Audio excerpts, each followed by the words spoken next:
စစ်စနီလောင်လေးဆိုပြတဲ့စဉ်စိတ်တိုင်းကြားဖြစ်စေဖို့ကိုပိုင်ချက်လျင်နဲ့တရုတ်နိုင်ငံနှင်းတောင်ပေါ်ဒီတိမ်ပေါင်းတောင်းချီကုန်ကြခံကပရိဝတီသွားရိုက်ခဲ့တဲ့ဟင်းဝရံပရိသတ်များအားလုံးပဲမင်္ဂလာပါရှင် TK မီဒီယာကနေပြန်လည်ကြိုဆိုလိုက်ပါတယ်ပရိသတ်တွေရဲ့အချစ်တော်မကြခင်မှာရွှေလက်တွဲတော့မဲ့မင်းသားဟင်းဝရံနဲ့မင်းသမီးကျော်လေးဆိုပြတဲ့စဉ်တို့ရဲ့ပရိဝတီဓာတ်ပုံတွေကတော်တော်လေးလူပြောများနေပါတယ်သူတို့နှစ်ယောက်ရဲ့ပရိဝတီဓာတ်ပုံတွေကအခုဆိုရင်ဆိုရှယ်မီဒီယာပေါ်မှာအရန်ကိုရေပန်းစားနေပြီးတော့မြင်သူတိုင်းကအားကျနေရတဲ့ဓာတ်ပုံတွေဖြစ်ပါတယ်ဘာဖြစ်လို့လဲဆိုတော့ဒီပရိဝတီဓာတ်ပုံတွေရဲ့နောက်ွယ်ကကုန်ကြစည်နဲ့ခန်းထားတဲ့ပြင်ဆင်မှုတွေကတကယ်ကိုမခံမနိုင်လောက်အောင်အမကန်ဖြစ်နေလို့ပါပဲမင်းသားဟင်းဝရံကသူ့ရဲ့ချက်စနီးလောင်းလေးတဘောဝလုံးစာလက်တွဲပေါ်ဖြစ်လာမဲ့မင်းသမီးဆိုပြတဲ့စဉ်ရဲ့စိတ်တိုင်းကြားဖြစ်စေဖို့အတွက်တိမ်မောင်းတောင်းချီကုန်ကြခံပြီးတော့ပရိဝတီဓာတ်ပုံတွေကိုရိုက်ကူးခဲ့ရပဲဖြစ်ပါတယ်ရိုက်ကူးခဲ့တဲ့နေရာကလည်းတာမန်နေရာပြည်တွင်းကနေရာတွေမဟုတ်ပဲကျမတို့ရဲ့အိမ်ကြီးချင်းပေါက်ဖော်နိုင်ငံတရုတ်နိုင်ငံကနာမည်ကြီးရေခဲတောင်ထိပ်နှင်းတောင်အထိကိုသွားရောက်ပြီးတော့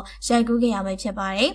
ပို့ပြီးတော့အန်ရသိစရာကောင်းတာကဒီလိုမျိုးတရုတ်နိုင်ငံကရေခဲတောင်ထိပ်ကိုသွားရောက်ဖို့အတွက်ကိုပိုင်ဂျက်လီရင်နဲ့သွားခဲ့ကြပြီးတော့တောင်ထိပ်ကိုရောက်ဖို့အတွက်လည်းကိုပိုင်ဟယ်လီကော်ပတာနဲ့ခန်ခနနာသွားရောက်ခဲ့ကြတာဖြစ်ပါတယ်။ဒါဟာတကယ်ကိုဟောလိဝုဒ်စတားတွေဒါမှမဟုတ်ဘီလီယံနာတထေးကြီးတွေရဲ့ခရီးစဉ်ပုံစံမျိုးပါပဲ။သူတို့ရဲ့ပရိဝတီဓာတ်ပုံတွေထွက်လာတဲ့အခါမှာတော့ပရိသတ်တွေကတကယ်ကိုအံ့ဩချီးကျူးနေကြတာပါ။ဓာတ်ပုံတွေထဲမှာသူတို့နှစ်ယောက်ကတကယ်ကိုသဘာဝဆန်ပြီးအရန်ကိုချစ်ဖို့ကောင်းနေတာကိုတွေ့ရပါတယ်။တချို့ပရိသတ်တွေကဆိုရင်ဟင်းဝရံနဲ့ဆိုပြတဲ့စဉ်တို့အတွဲကတကယ်ကိုလိုက်ဖက်ညီလုံးလို့နက်ဖက်တဲ့ဘူးစာအတွဲလေးဖြစ်တောင်သတ်မှတ်နေကြတာပါ။ပထမဆုံးထွက်လာတဲ့ပုံတွေမှာဆိုရင်တာယာလှပတဲ့တရုတ်နိုင်ငံရဲ့နှင်းတောင်ရှုခင်းအကြီးကြီးကိုနောက်ခံထားပြီးတော့မင်းသမီးဆိုပြတဲ့စဉ်ကဖြူဝေးလှပတဲ့သူတို့သမီးဝတ်စုံလေးနဲ့ကြည်နူးစွာပြုံးရည်နေရာကိုတွေ့ရပါတယ်။မင်းသားဟင်းဝရံကတော့အညိုရောင်အနောက်တိုင်းသူတို့သားဝတ်စုံနဲ့စမတ်ကြကြ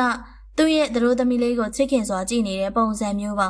နောက်ထပ်ထွက်လာတဲ့ပုံတွေမှာဆိုရင်ကိုရီးယားဒရမာကားတွေကမင်းသားမင်းသမီးတွေလာလို့ထင်မှန်ရလာအောင်ကိုရိုမန်တစ်ဆန်စွာနဲ့လိုက်ဖက်ညီနေကြတာဖြစ်ပါတယ်ဒီလိုခရီးစဉ်နဲ့ဓာတ်ပုံရိုက်ကူးမှုအတွက်စုစုပေါင်းကုန်ကြစိတ်ကတိမ်ပေါင်းတောင်းချီရှိတယ်လို့အနုပညာအတိုင်းဝိုင်းကနေသိရပါတယ်မင်းသမီးဆိုပြတဲ့ဇင်ဝစ်ဆင်ခဲ့တဲ့ဒီလှပတဲ့သတို့သမီးဝစ်စုံကိုတော့မြန်မာနိုင်ငံကနာမည်ကြီးဒီဇိုင်နာတဦးဖြစ်တဲ့မိုးကုတ်ပေါက်ပေါက်ကအထူးတလေဒီဇိုင်းဆွဲဖန်တီးပေးထားတာဖြစ်ကြောင်းလည်းသိရပါတယ်